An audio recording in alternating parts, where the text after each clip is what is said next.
Hi hello everyone. So ನಾ ಒಂದು few ಡೇಸಿಂದ content ಮಾಡೋಕ್ಕಾಗಿರಲಿಲ್ಲ. Consistency matters ಅಲ್ವಾ, ಕನ್ಸಿಸ್ಟೆನ್ಸಿನ ಬಿಡಬಾರ್ದು. ಇದಕ್ಕೆ ಮುಂಚೆನೂ ನಾನು ತುಂಬ ಯೂಟ್ಯೂಬ್ ಎರಡು ಮಾಡಿದ್ದೆ. ಒಂದು ಯೂಟ್ಯೂಬ್ ಚಾನಲ್ ಮಾಡಿದ್ದೆ, ಒಂದು ಇನ್ಸ್ಟಾಗ್ರಾಮ್ ಚಾನಲ್ ಮಾಡಿದ್ದೆ. ಬಟ್ ಎರಡೂ ಫ್ಲಾಪ್ ಆಗೋದಕ್ಕೆ ಕಾರಣ ಕನ್ಸಿಸ್ಟೆನ್ಸಿನೇ. ಹೀಗೆ ನಾವು ಎಲಿವೇಟ್ ಅಪ್ಲೈ ಮಾಡಿದ್ವಿ ಆ್ಯಂಡ್ ಫಸ್ಟ್ ರೌಂಡ್ ಕ್ಲಿಯರ್ ಮಾಡಿದ್ವಿ, ಸೆಕೆಂಡ್ ರೌಂಡ್ ಕ್ಲಿಯರ್ ಮಾಡಿದ್ವಿ, ಫೈನಲ್ ಸ್ಟೇಜ್ ಕ್ಲಿಯರ್ ಮಾಡಿದ್ವಿ. ಬಟ್ ಫೈನಲ್ ಸ್ಟೇಜ್ ಆದಮೇಲೆ ಕ್ಲಿಯರ್ ಆಗಲಿಲ್ಲ. ಸೊ ಹಂಗಾಗಿ ಎಲಿವೇಟ್ ನಮ್ಮ ಕೈ ತಪ್ಪೋಯ್ತು. ಸೊ ಆ ಆ ತಲೆ ಮೈಂಡ್ಸೆಟ್ಟಲ್ಲಿದ್ವಿ. ಸೊ ಬ್ಯಾಕ್ ಟು ವಿಡಿಯೋಸ್, ಮತ್ತೆ ವಿಡಿಯೋ ಕಂಟೆಂಟ್ ಮಾಡಾಕ್ತೀವಿ. ಬಟ್ ನಾವು ಅನ್ಕೊಂಡಿದ್ವಿ ಏನು ವಿಡಿಯೋ ಕಂಟೆಂಟ್ ಮಾಡೋಕ್ಕನ, ನಾವು ಸುಮ್ಮನೆ ಹಿಂಗೆ ಡೈಲಿ ಆಟ ಆಡ್ತಾ ಇರೋದನ್ನೇ ವಿಡಿಯೋ ಮಾಡ್ತಿರ್ತೀವಿ.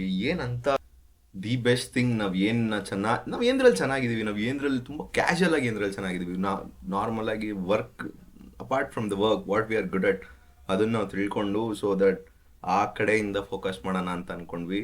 ಅದೇ ನಮಗೆ ಈ ಸಲ ತೊಗೊಳ್ತಾ ಇರೋ ಟಾಪಿಕ್ ಜಿಯೋ ಪೊಲಿಟಿಕ್ಸ್. ಏನಕ್ಕಂದರೆ ನಾವು ಯೂಶಲಿ ನಾವು ಫ್ರೀ ಆಗಿದ್ದಾಗ ನಾವು ಹುಡುಗರಿದ್ದಾಗ ನಾವು ಬರೀ ಜಿಯೋ ಪಾಲಿಟಿಕ್ಸ್ ಬಗ್ಗೆ ಮಾತಾಡ್ತಾ ಇರ್ತೀವಿ. ಅಲ್ಲಿ ಏನಾಯಿತು, ಏನಕ್ಕಾಯಿತು, ಅದರಿಂದ ರಿಯಲ್ ಇಂಪ್ಯಾಕ್ಟ್ ನಮ್ಮ ಇಂಡಿಯಾಗೆ ನಿಜವಾಗ್ಲೂ ಏನು ಬೀಳುತ್ತೆ, ಈ ಥರ ಒಂದಷ್ಟು ವಿಚಾರಗಳನ್ನ ನಾವು ಮಾತಾಡ್ತಾ ಇರ್ತೀವಿ. ಸೊ ಈ ವಿಚಾರ ನಾವು ನಿಮ್ಮ ಜೊತೆನೂ ಶೇರ್ ಮಾಡೋಣ ಅಂತ ಅಂದ್ಕೊಂಡ್ವಿ. ಇನ್ನೊಂದು, ನಾವು ಅದು ಯಾವಾಗಲೂ ಒಂದು ಇನ್ಸೆಕ್ಯೂರಿಟಿ ಫೀಲ್ ಇರುತ್ತಲ್ವಾ, ಎಲ್ಲನೂ ತೊಗೊಂಡೋಗಿ ಪಬ್ಲಿಕ್ ಡೊಮೈನಲ್ಲಿ ಹಾಕೋದು is not that so good ಅಲ್ಲ. ಕಾಂಟ್ರವರ್ಸೀಸ್ ಇರುತ್ತೆ, ಇನ್ನೂ ಆಳಮೂಳ ತುಂಬ ಇರುತ್ತೆ. ಸೊ ನಾವೇನಂತ ಅಂದ್ಕೊಂಡ್ವಿ, ಈ ಸಲ ಕ್ಲೀನಾಗಿ ಕ್ರಿಸ್ಪಾಗಿ ಖಾಲಿ will tell you what's happening in geopolitics ಅಷ್ಟೇ. ಒಪಿನಿಯನ್ ನಿಮಗೆ ಬಿಟ್ಬಿಡ್ತೀವಿ. ನಾವಿದ್ದಾಗ ಒಪಿನಿಯನ್ ಡಿಸ್ಕಸ್ ಮಾಡ್ತಾ ಇರ್ತೀವಿ ಯಾವಾಗಾದರೂ. ಆದರೆ ನಮ್ಮ ಒಪಿನಿಯನ್ ನಾವೇನು ಡಿಸ್ಕಸ್ ಮಾಡ್ತೀವಲ್ಲ ಅದನ್ನು ನಿಮ್ಮ ಮುಂದೆ ಪ್ರೆಸೆಂಟ್ ಮಾಡೋದಕ್ಕೆ ಟ್ರೈ ಮಾಡ್ತೀವಿ. ಸೊ ಇವಾಗ hot news of Jio politics is G7 summit.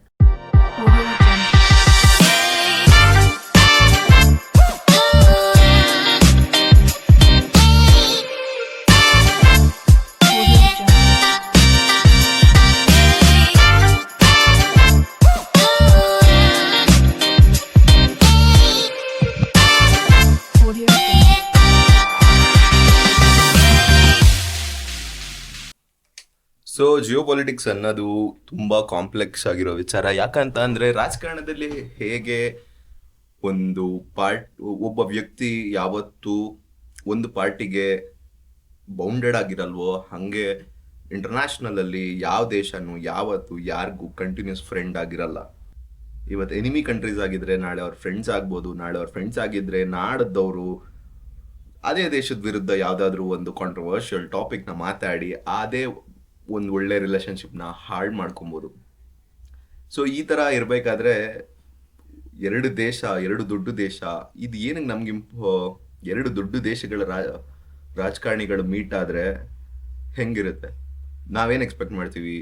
Hug ಮಾಡ್ತಾರೆ, ಲಾಂಗ್ ಕಾನ್ವರ್ಸೇಷನಲ್ಲಿರುತ್ತೆ, ಪಕ್ಕ ನಿಂತ್ಕೊಂಡು ಮಾತಾಡ್ತಾ ಇರ್ತಾರೆ. ಬಟ್ ಈ ಸಲ G7 ಸಮ್ಮಿಟಲ್ಲಿ ತುಂಬಾ ಡಿಫ್ರೆಂಟ್ ಆಗಿ ನಡೆದಿತ್ತು. ಈ ಸಲ G7 ಸಮ್ಮಿಟಲ್ಲಿ ಮೋದಿ ಅವರು ಮತ್ತು ಟ್ರಂಪ್ ಅವರು ಜಸ್ಟ್ ಒಂದು ಶೇಕ್ ಹ್ಯಾಂಡ್ ಮಾಡಿ ಅದನ್ನು ಅಲ್ಲಿಗೆ ಬಿಟ್ಬಿಟ್ರು. ಸೊ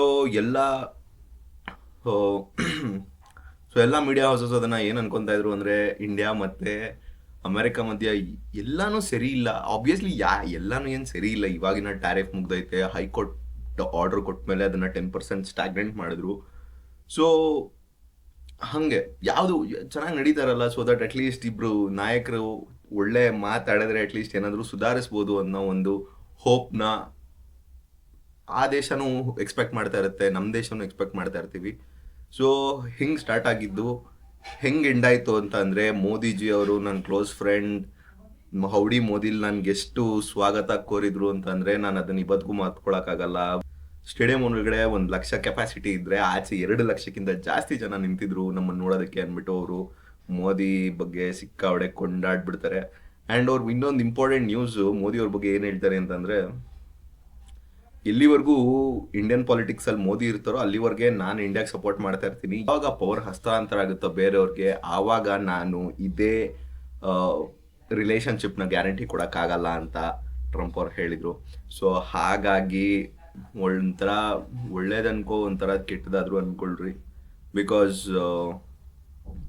ಇನ್ನೂ ಟೈಮ್ ಇದೆ ಮೋದಿಯವ್ರು ಚೇಂಜ್ ಆಗೋದಕ್ಕೆ. ಆ್ಯಂಡ್ ಮೋದಿಯವ್ರು ಚೇಂಜ್ ಆದಮೇಲೆ ಇಂಡಿಯಾದಲ್ಲಿ ಬರೋ changes is quite obviously expected, all those things ಅಲ್ವಾ. ಸೊ ಅವ್ರು ಹಂಗಂದ್ರು. ಇದೇ ಥರ ನಾವಿನ್ನೂ ಜಿಯೋ ಪಾಲಿಟಿಕ್ಸಲ್ಲಿ ಆವಾಗಿಂದ ಅವ್ರು ಮೀಟ್ ಆದಾಗಿಂದ ಎಂಡ್ ಆಗೋವರೆಗೂ ಅವ್ರವ್ರ ಮಧ್ಯೆ ಏನು ಕಾನ್ವರ್ಸೇಷನ್ ನಡೆದಿತ್ತು, ಏನು ಅದರಿಂದ ಇಂಡಿಯಾಗೆ ಏನು ಆ್ಯಕ್ಚುಲ್ ಬೆನಿಫಿಟ್ ಆಗುತ್ತೆ, ಇಂಡಿಯನ್ ಪಬ್ಲಿಕ್ಗೆ, ನೀ ವಿಡಿಯೋ ನೋಡ್ತಾ ಇರೋರಿಗೆ ಏನು ಬೆನಿಫಿಟ್, ಡೈರೆಕ್ಟ್ ಬೆನಿಫಿಟ್ ಅದರಿಂದ ಸಿಗುತ್ತೆ ಅನ್ನೋದನ್ನ ನಾನು ನಿಮಗೆ ಮುಂದಿನ ವಿಡಿಯೋಗಳಲ್ಲಿ ಹೇಳ್ತಾ ಬರ್ತೀನಿ. ಇನ್ಮೇಲೆ ನಾವು ಹಾಕೋ ಕಂಟೆಂಟ್ ಸ್ವಲ್ಪ ಶಾರ್ಟ್ ಆಗಿರುತ್ತೆ, ಇನ್ ದ ಸೆನ್ಸ್ ಆಫ್ ಒಂದು 4 to 5 minutes ವಿಡಿಯೋನ ಹಾಕ್ತಾ ಇರ್ತೀವಿ. ಸೊ ಪಾರ್ಟ್ 1, ಪಾರ್ಟ್ 2, ಪಾರ್ಟ್ 3 ಅಂತ ಈ G7 ಸಮ್ಮಿಟಲ್ಲಿ ಏನೇನಾಯಿತು, ಇನ್ನೂ ಏನೇನೆಲ್ಲ ನಡೀತು ಅನ್ನೋ ಪಾರ್ಟ್ ಮುಂದಿನ ವಿಡಿಯೋದಲ್ಲಿ ಬರುತ್ತೆ. ಸೊ ಸ್ಟೇ ಟ್ಯೂನ್ಡ್, ಅಲ್ಲಿವರೆಗೂ ಕಾಯ್ತಾ ಇರಿ. Until then bye. ಸೊ ಇಷ್ಟೊಂದು ಜಿಯೋ ಪಾಲಿಟಿಕ್ಸ್ ಎಲ್ಲ ಆಯ್ತಲ್ವಾ. ಸೊ ನಾನಿವಾಗ ನಾವು ರೂಮಲ್ಲಿ ಏನು ಮಾಡ್ತಾ ಇದೀವಿ ಅಂತ ತೋರಿಸ್ತೀನಿ. ಅಭಿಷೇಕ್ ಅವರು ಹೋಗ್ಬಿಟ್ಟವ್ರೆ ಊರಿಗೆ. ಸೊ ಹಾಗಾಗಿ ನಮಗೆ ಕ್ಯಾಮ್ರಾಮನ್ ಅಂತ ಯಾರೂ ಇಲ್ಲ, ನಮಗೆ ನಾವೇ ಕ್ಯಾಮ್ರಾಮನ್. ಆ್ಯಂಡ್ ಇಲ್ಲಿ ಅಭಿ ಅವ್ರ ತಮ್ಮವ್ರವ್ರೆ, ನಮ್ಮ ಧೀರು ಬೈ ಐತೆ ಅಲ್ಲ. ಧೀರು ಬೈ ಏನು ಮಾಡ್ತಾ ಇದ್ದೀರಾ? ಏನು ಪನ್ನೀರ್ ಗ್ರೇವಿನು, ಚಪಾತಿ, ಪನ್ನೀರ್ ಮೊಸರು ಹಾಕ್ತಾ ಪನ್ನೀರ್ ಗ್ರೇವಿಗೆ ಸ್ವಲ್ಪ ಸಖಾಸ್ ಪ್ರೋ ಫುಲ್.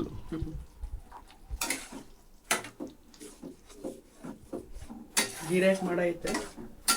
ಗೀ ರೈಸ್ ಆಗೈತೆ. ಎಲ್ಲಿ ನಿಮ್ಮ ಅಣ್ಣ ಇದ್ರೆ ನಮ್ಮ ಕ್ಯಾಮ್ರಾಮನ್ ಇದ್ದಂಗೆ ಆಗ್ಬಿಡೈತೆ ಬೈ. ಎಡಿಟ್ ಮಾಡ್ತಾರಲ್ಲ. ಇಲ್ಲ ಅವ್ನು ಫುಲ್ ಕಾಂಟೆಂಟ್ ಅಲ್ಲಿ ಬಿಡ್ತಾನ ಅವನು. ಎಲ್ಲ ಆಲ್ರೌಂಡರ್ ಭಯ್ಯ. ಯಾವತ್ತೂ ಅವನು ಒಂದೇ ಕೆಲಸ ಮಾಡಿದಿಲ್ಲಪ್ಪ ನಮ್ಮ ಹತ್ರ, ಎಲ್ಲ ಆಲ್ರೌಂಡಿಂಗ್ ಕೆಲಸ. ಫುಲ್ ಕೆಯಾಟಿಕ್ ಆಗಿ ಬಿದ್ದೈತೆ ಎಲ್ಲ.